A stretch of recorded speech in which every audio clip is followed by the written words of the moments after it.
Still Discourse now. I'm Mark Small. This is January 9th, 2025. I'm sorry, I went back in time 10 years. We're talking about the Lieutenant Governor of the state of Indiana. And with us today, Cassie Jackson. Cassie, how are you doing? I'm good. Thanks for having me. Oh, certainly. And Gregory Vander. Gregory, how are you? Doing all right. How about you? Just groovy and cool. Okay, here's the deal. Indiana's Lieutenant Governor doesn't have a lot of authority, but can gum up the works. Today we are looking at possibly 4 years of Micah Beckwith being Lieutenant Governor of the state of Indiana. Now, there are duties and responsibilities that a Lieutenant Governor had the last 4 years or 8 years, but because the Lieutenant Governor, Suzanne Crouch, was like really helpful and not doing anything controversial. Just a decent person. Oh yeah. So the governor like signed some stuff and she was able to do other things.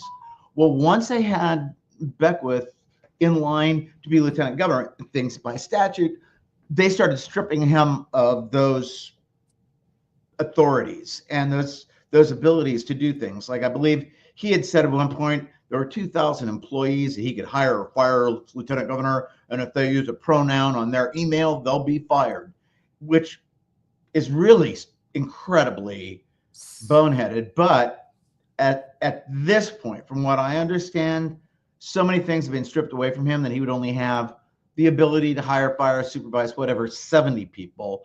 And Absolutely. Even in Beckwith School of Mathematics, that's a lot less than 2,000. But the things in his job description that really aren't easily taken away are in the Indiana Constitution. One is he would assume the office of governor in the event governor being disabled or dying. But also, and that's Article 5, I think it's Section 10. I'm sorry, Section, yeah, I think it's 10. The other one is Article 5, Section 21. It's functions and duties of Lieutenant Governor. The Lieutenant Governor shall, by virtue of his office, obviously it was written a long time ago, be president of the Senate, have a right when in committee of the whole to join in debate and to vote on all subjects, and whenever the Senate shall be equally divided, he shall give the casting vote. Now, when it's talking about a committee of the whole, think about you're all trying to work something out, and nobody wants to have a final vote on it because that means it's really kind of partly written in stone and not easily moved around in terms of parts. That's what they did when they were writing the Constitution in Philadelphia.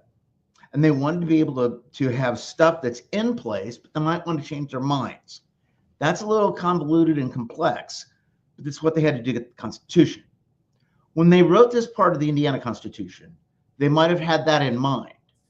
And see, during the Constitutional Convention, George Washington presided over the convention. James Madison had a table right up front. He was writing stuff down. The windows were boarded up because they didn't want people to hear or see what they were debating about. And that was not uncommon, actually, for deliberative bodies like Parliament or something. That wasn't unusual.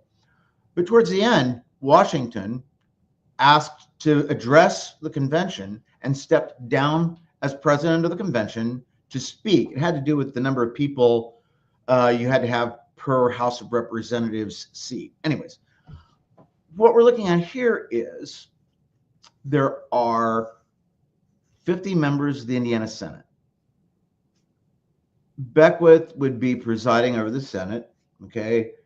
There are things normally in And that debating. just means like he would be up there running, like making sure everyone has something, like your turn to talk, and now your time's up, and now we're moving to this like administrative stuff. Is that it?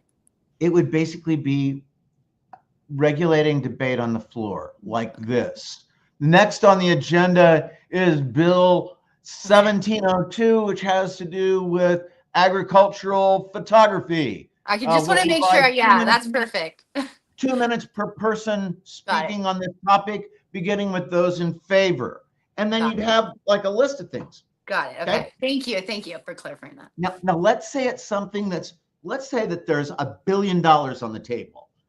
This is not unusual. There's $1 billion that Indiana can get from the Department of Treasury if they meet some guidelines or hit a dateline. And might be 200 million, might be 5 million, who cares? There are funds that can be obtained by the state. And if there are deadlines and stuff like that, to jam up debate on the floor, say, I'm not going to let you go to a vote on this unless I get my way, is more than just he doesn't get his way and so the thing doesn't get passed. So he can, like, on a deadline date, if he's presiding over the Senate, kind of make sure, if you will, or create some kind of obstacles for why you would have to press it off to the next day, which would then be past a deadline. That's significant. Got it. Yeah. So that's a problem. Now I'm going to give you one caveat to that. It is that parliamentary procedure is there not to inhibit things or to give people little rules violations that they can cite and jam up other people's lives. But this is Micah Beckwith. Sorry. Those rules are there to regulate debate fairly. And so there's always an option for someone to move to appeal the decision of the chair. And that's a simple majority. And that means whatever it is that he would rule from the chair, they negate that. So there are a lot of nuances to parliamentary from procedure. The Senate, like him being in the chair? Is that what you mean? They would if he's making a decision from the chair, and let's say that's why I didn't know what you meant from the chair. Okay. Yeah. So let's say you want to bring something to a vote. I move previous question. That means that you're wanting to vote on whether there should be a vote. And he says, no. Well, that's a violation of rules. I mean, you can't just blow it off. I move to appeal the decision of the chair. Okay. And if he says you can't, that's when you say, where's the sergeant at arms? Got it. Oh, that's how. Okay. I mean, I don't know if they can do it with the sergeant at arms. They would in Congress, but it's like you can't blow off what the votes are in the chamber. And so, go ahead. I was going to ask you then. So when we were talking briefly before this, and you were saying something, and I know it had to do with like actually impeaching. So I'm not talking about that, but that Micah may come in and be really reasonable and whatever, what is the tactic that you think, or do you think he'll be upset because he's had these things stripped and try to cause these kind of holdups, et cetera, et cetera? I mean, I think I know what my answer is, but what's your speculation? If he were to use any brains and he'd have to borrow them, he would see that there might be now don't give him good advice, Mark, because he does watch you.